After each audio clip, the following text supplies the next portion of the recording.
reported good numbers, and Cummins is one, like Vamakshi earlier also pointed out, that it's pretty much a beat across the board. Let's get her back to understand what's worked for Cummins this time around. Vamakshi?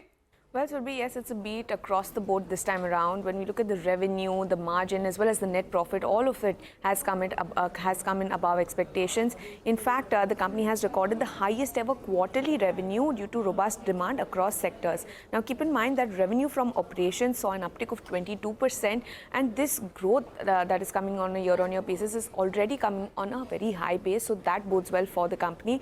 The gross margins have contracted by 227 basis points. The EBITDA margin too is down nearly 179 basis points year on year, but the EBITDA margin is slightly above the street's expectations. When you look at the net profit, that has come in at 514 crores, a strong uptick of nearly 13%, 6% higher than the street's expectations.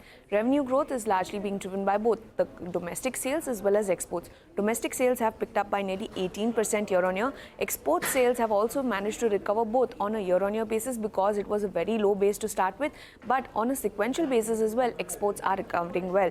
When we look at the management commentary, they say that the Indian economy is recovering well after slower growth seen in the second quarter.